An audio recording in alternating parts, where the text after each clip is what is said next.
Okay, welcome to the Learning Loop podcast, where we explore ideas that shape how we learn, teach, and understand the world around us. Today, we're examining a behavior that most of us were taught to judge very quickly: lying, especially when it comes to children. We're often told that lying is simply wrong, that it's something to correct, discourage, or discipline.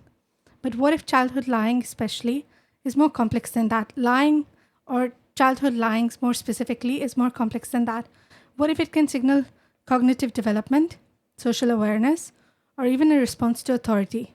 And if that's the case, how should educators and adults respond, particularly in secular educational spaces where morality is not based on doctrine, but by shared ethical frameworks?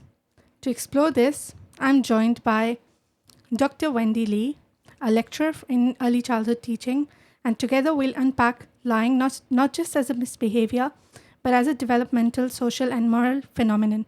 Thank you so much for being here. Thank you for having me. Yes, great. We'll dive right into it. My first question is, when we say lying is bad, especially in relation to children, what assumptions are we making? I think this topic is really important. It's also interesting.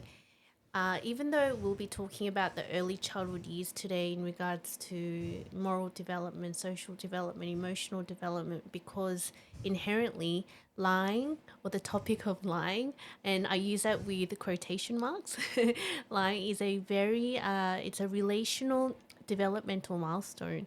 It's one that can't be separated from the early years. So I want to thank you for again having me and to discuss this really fun and interesting topic. It's a really important one too. Yes. So in regards to when we say lying, why children lie or what this is about, we really need to look at beyond just what's on the surface, that lying is good or bad, one or the other, because we need to look at lying from a multiple perspective. And I want to explain a little bit about lying in young children and how this, again, is a big part of how children develop and grow and how they learn about themselves, how they learn about others, how they negotiate different ethical situations, moral dilemmas. It's a really important, crucial step in order for children to grow and develop in all those domains that I've mentioned.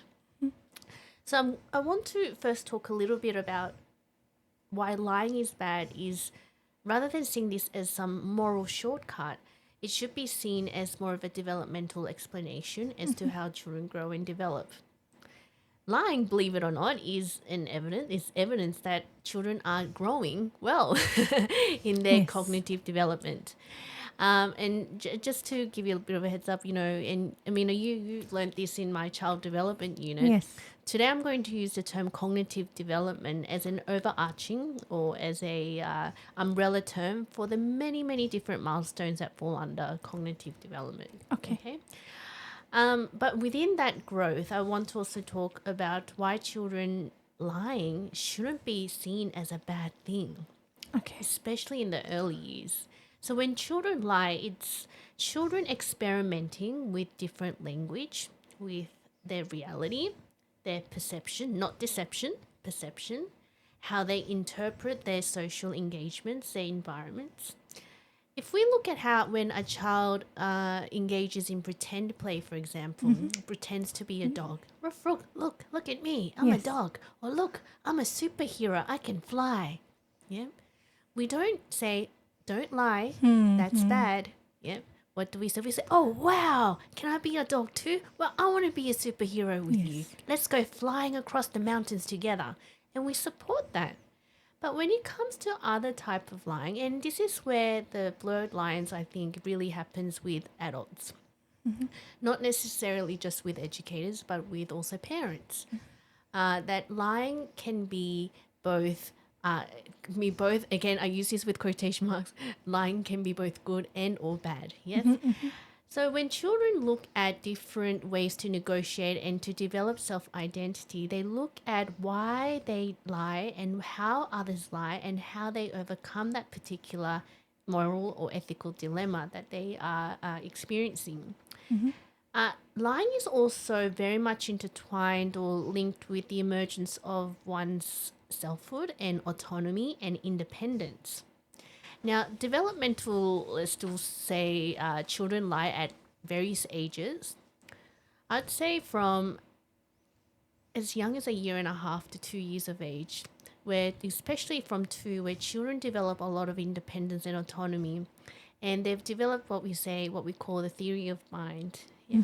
They know how to understand different. They're learning. It's the beginning emergent step of learning how they fit into a particular social setting, and also how others fit into a social setting. Okay. Think about a child who has chocolate cake all over their mouth. Yeah. And then an adult says, "Oh, do you know who ate the chocolate cake? I left it on the table, now it's all gone."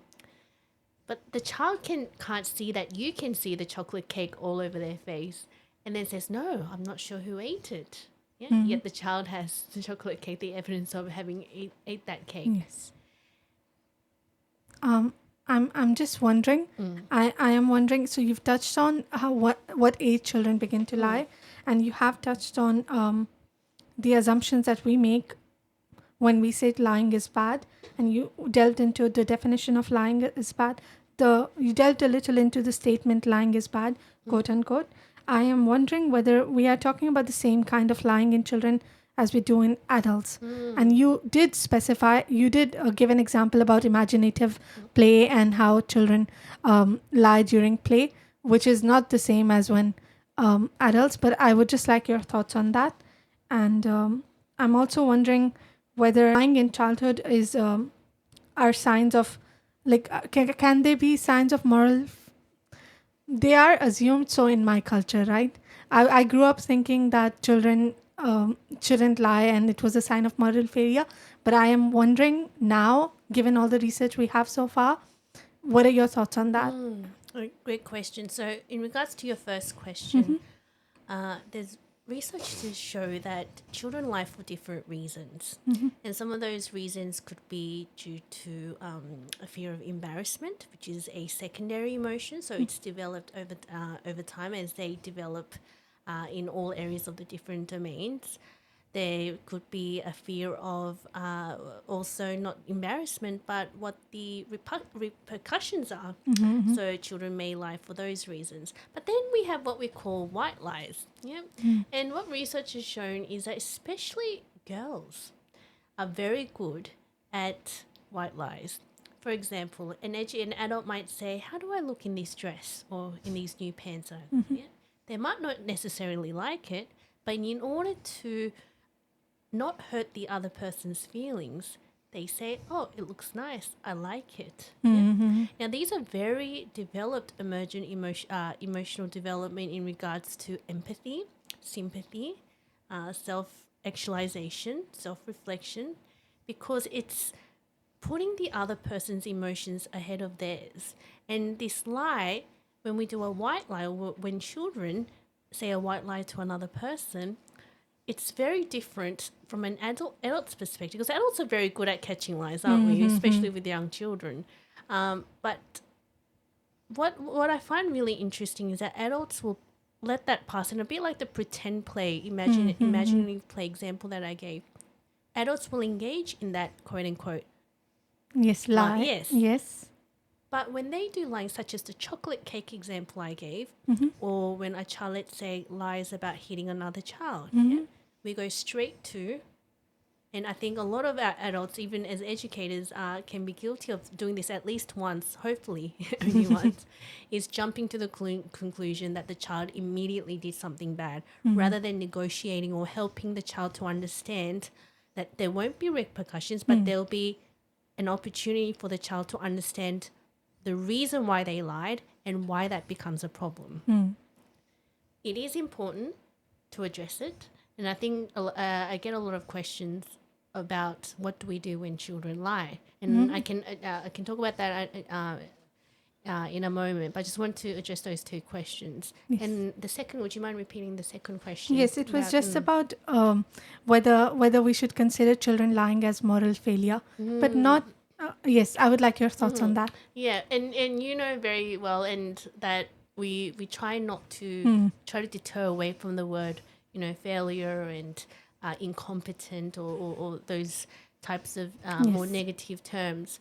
I'd say lying again, just to re-emphasize the importance. Actually, lying is a very good evidence of a child growing and developing and beginning and those emergent steps of understanding themselves and others. So when a child lies in the early years, I'd say it's a very, although I don't like to use the term normal, but it's a very expected milestone. Yes, That's an understandable that's right. word. Now, how an adult scaffolds around children when they lie is a very crucial step.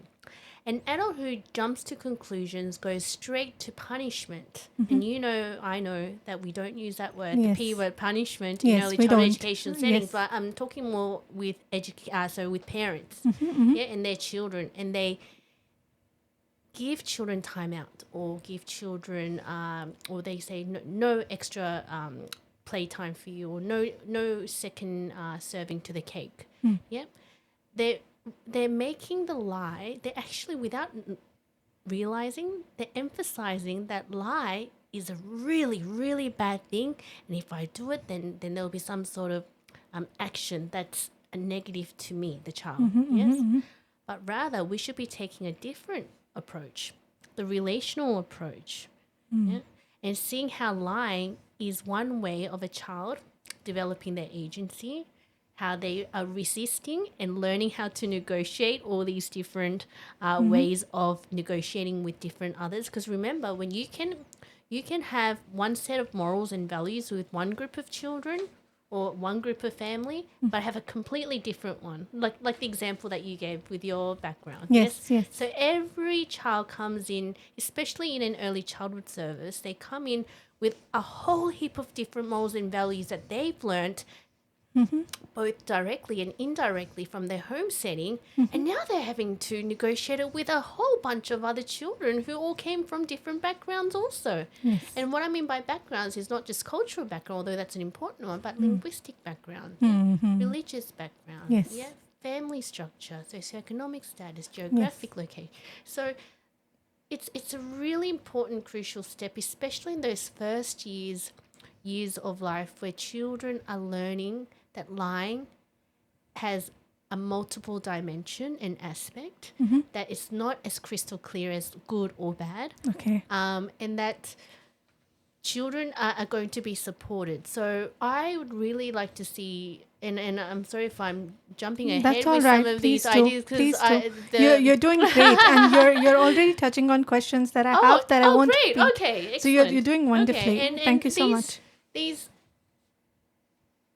implications Yes. for adults is one that I really wanted to talk to you about today. I don't know if you already have questions about implications for adults, but That's all right. Yes, I feel we as can delve though on that it. We'll delve in. yes, if we're going to be talking about lying, Yes. in young children, that we Yes. have to talk about the adult's role. Yes.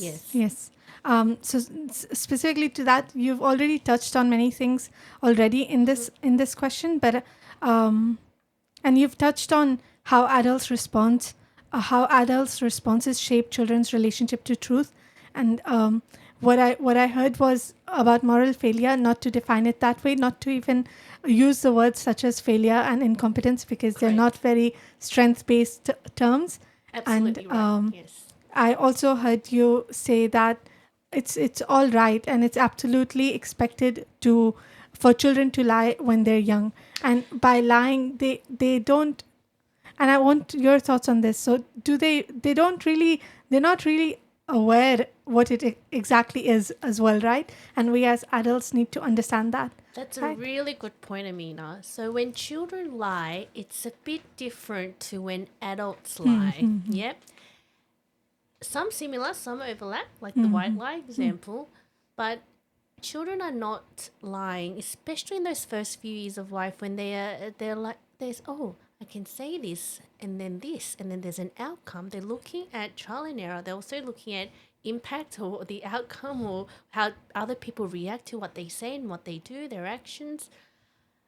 But it's quite different in the sense that the motive, yeah, is not to hurt another person. It's not to fraud another person. It's not to misrepresent another person, but it's rather it's all got to do with that negotiating their own identity of who they are becoming, what they like, what they dislike, what happens, and the children are really negotiating this more than we know to the untrained eye. People think children are just playing, quote unquote, just playing. However, every moment they make eye contact with another child, with another adult, when they speak to another person, when they're sharing the sandpit together, that's all part of a social relational aspect or emergent step to how children socialize, how children learn to negotiate, how they cooperate, how they share, how they express their likes and dislikes. It's all part of this one process in which moral development, which by the way wasn't a very big, is not considered a domain on its own, unfortunately, yet. It falls more under social development, but I actually think moral development has a big place in both cognitive and emotional development as much as it does in social development. So when I say when we're looking at lying or this really important topic, we can't look at it as an isolated domain. We need to look at it from multiple perspectives. And if I may just with Please that point, please do. is, as I said before, children come to early childhood service. Actually, it might even not be an early childhood service. A child could be at a public, a child playground, children's playground, at the local park, and they're meeting new children for the first time. And they're learning how children are really engaging with different types of materials, environments, with one another, with themselves, and children are observing and taking this in, again, both inherently and indirectly. And when children do engage in these processes, we need to support children to be able to differentiate between lie that can hurt themselves or hurt others, as opposed to a lie in which they can, which is something like the other examples that I gave previously. Now, I'm talking in the very first few years of life when children really show the first signs of lying and trying to figure out, wow, I can say this, and wow, it can almost sound believable to my mum, dad, or my teacher. So around ages 4 to 5. So that actually lying can be as early as 1.5 to 2 years of age. Yes, okay. but and the reason I really want to talk about implications, especially amongst in the midst of really serious allegations that are happening in early childhood services today, and for those of you who are not in early childhood background and hearing this, there are a lot of allegations of, unfortunately, which is very disappointing and sad, and is the sexual abuse or the abuse of whether it's physical, sexual, or even emotional, or all. Yep. And we have to be really careful how we tread these waters about lying, because we don't want children to be in trouble for a lie that they're covering for another person. So I'll talk a little bit more about that as well, because I think we're in a very crucial time to teach, particularly in the midst of these allegations that are happening and serious issues in early childhood sector, unfortunately, that we have to teach children to be honest and to more openly be comfortable. My research stems a lot on educator-child relationships or adult-child relationships, and there's a really big need to professionalize and really redefine how we build relationships with children, because lying, believe it or not, has also a very big, so relationships has a very big role in how and when children decide to lie. Okay. So the relationship aspect between the adult and the child can impact how often a child lies, what they lie about. So this is why I want I want to appreciate. I want to appreciate that in your speech, you're already discussing all the questions I have. So my next question was, what does it tell us about authority, aka adults, if a child feels safer lying than telling the truth? So I'm really happy that you've touched on it already. And just going back to the point about unless you have anything else to add. Okay, just going back to the point about moral development, I am wondering whether when we tell a child that lying is, well, we don't, right? We don't tell a child that lying is wrong per se, because the child does not, like, it's all right. And I'm learning from this podcast as a student myself that it's we need to step away from defining lying as wrong or right for children especially. However, when it comes to adult, and this is where I'm segueing into the third part of our podcast, because we've already touched on why children lie, and it's absolutely expected of them, and we've touched on how we respond. But I'm assuming, I'm assuming here, but I'm also, from our discussion so far, I'm thinking that might have a bit more to add on how we respond to children. So please do. Please Yes, do. I'd love to talk about Yes. that. And just to emphasize again, the reasons why children lie at different ages or stages of development vary. So I talked about the earlier years where it's more exploratory. Yes. That self-autonomy, independence comes into play. Yes. Idea of fantasy in pretend play, imaginative play, or to fulfill a wish or a desire. So it's not out of to hurt or to again to defraud someone as an adult might. Now, as children grow older, however, into preschool age, 3 to 5, those reasons can also shift slightly. Okay. And I talked about the reasons such as being afraid of the repercussions or what an adult might say or what they may have to do if they tell the truth.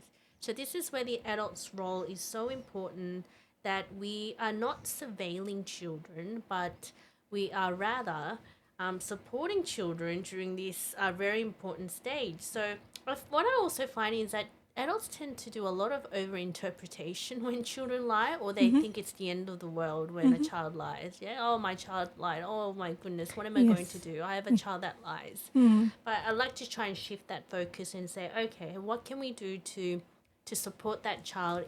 But in order to do so, we need to first understand the reason. So that's number one. Yeah? Why did the child lie? Yeah?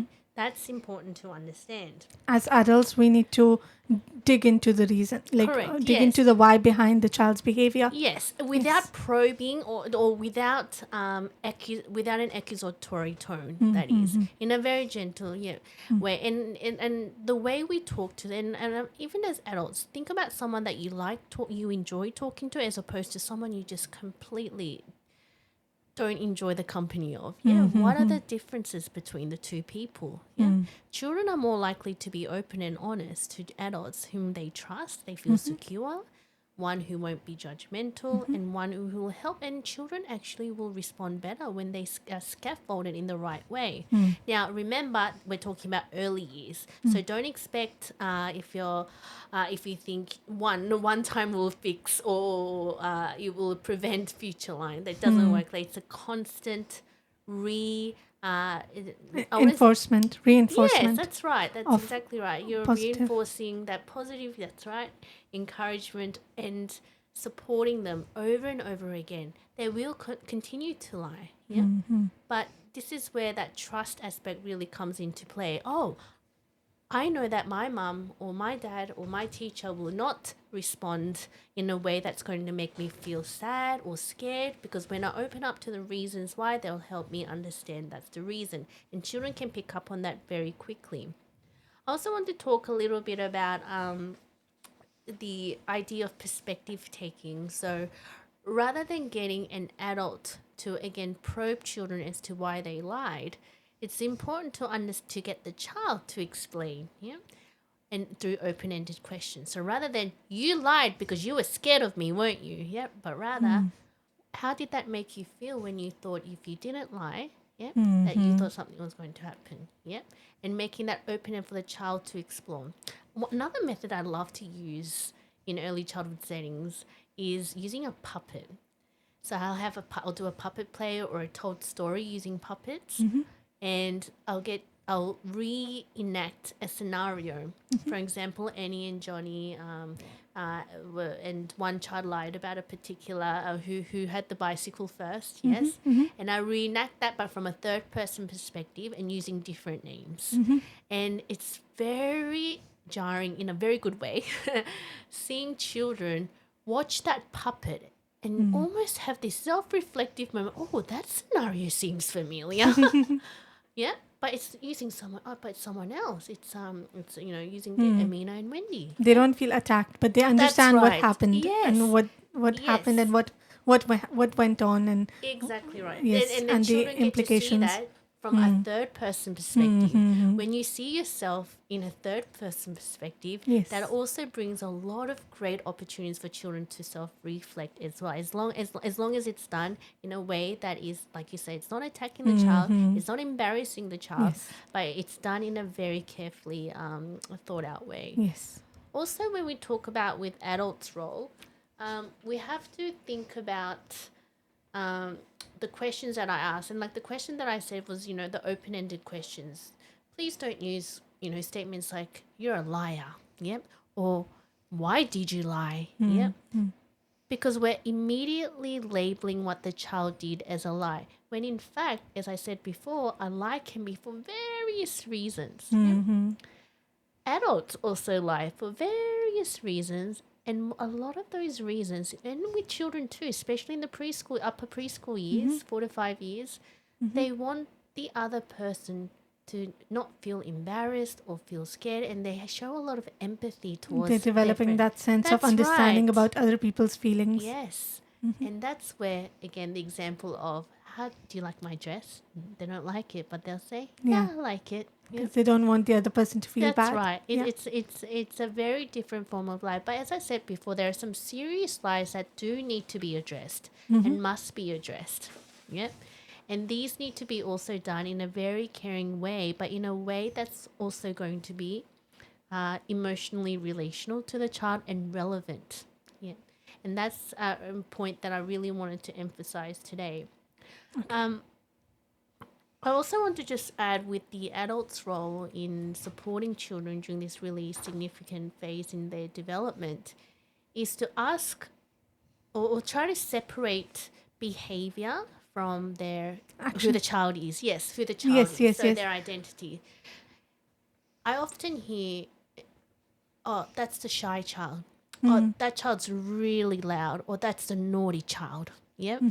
And we label children, it almost becomes a fulfilling prophecy in that case. So rather than labeling children, or I want to encourage adults to separate the child's behavior from their identity. So these personal criticisms must be eliminated when it comes to supporting children during this stage. Excuse me. That's all. Yeah. Yes. Sorry, Okay, one that's okay. point, but I'd say the best way, so I've given some points on Yes. how we can do that, but the best way that we can actually support children Yes. to not make those serious lies more, is through role modeling. Oh Us, yes. yeah. Oh yes. That's a big one. Yes. So I unfortunately, we're guilty of this. Everyone is in Yes. one way or another. Yeah. Oh, just pretend that you like the present that was given to you. Yeah. Or Oh, but you told me lying is not good. Yeah. So this is where, again, labeling lying is should be avoided, and also modeling, and not just what you say to the child, but actually role modeling those behaviors in an everyday routine and practice. Yes. Can I just confirm, when you say labeling lying, did you mean labeling the child as a liar should be avoided? Yes, that, as well as seeing labeling lying is bad. Annie, lying is terrible. That's for Okay. terrible people. Or Okay. Johnny, if you lie, you know what's going to Yes. happen. Yes. So all those types With of that, I'm also understanding that we don't teach compliance. We don't teach children compliance by which is what we're doing by when we label lying as bad, and a bad something bad at equals something not to be done. We are teaching them compliance.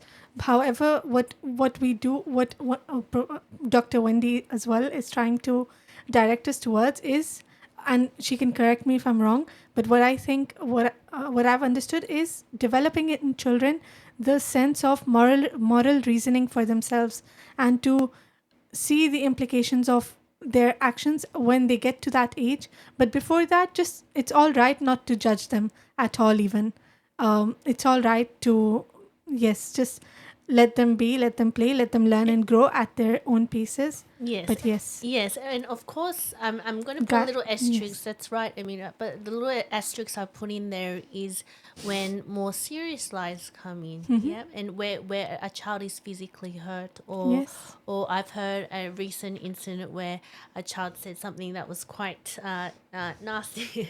Although again, I don't use that in educational text, just in that was not written, and the child was quite hurt by those words that were used.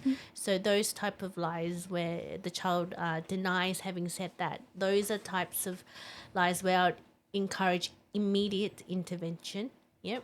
But again, done in a very age and developmentally appropriate way. But yes, and it's good. Just moving on. Yes, good. Just moving on to the last bit of the podcast that I wanted a few thoughts on that came up in the in classes as well, but we didn't get a chance to delve into.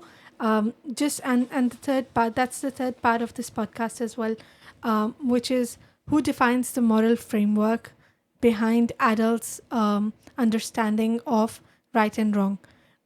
Because in the end, I am wondering, like, one of the questions I have, which I think I've gotten an answer to from your discussion so far, is what shapes a child's understanding of right and wrong, parents, schools, Yes, great culture, question. religion. Yes. It really comes to multiple dimensions, and it's a multifaceted level. However, if we look at research, of course, the primary caregiver. So usually the Yes. primary caregiver is the child's parents or the family setting. That has a huge impact on the child's moral reasoning and their understanding of their morals and ethics and values in regards to their social, emotional, and all the beautiful domains.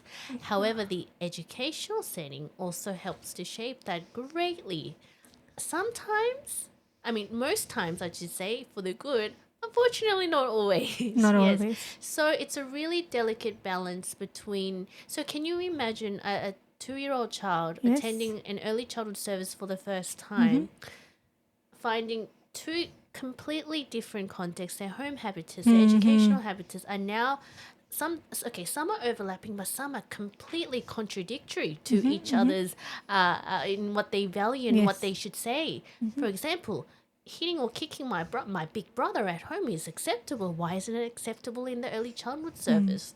So there's a lot of balancing act that happens for young children. And again, remember that educational context, preschools, long daycare centers, and so forth, are usually, not always, but usually the first setting outside of their home or their social engagement that's full time, I'd say. Yes. Yeah, Yes. 5 days a week that they experience outside of their home setting. Yes. Yes. Just with educational settings, I just want to branch off from there further.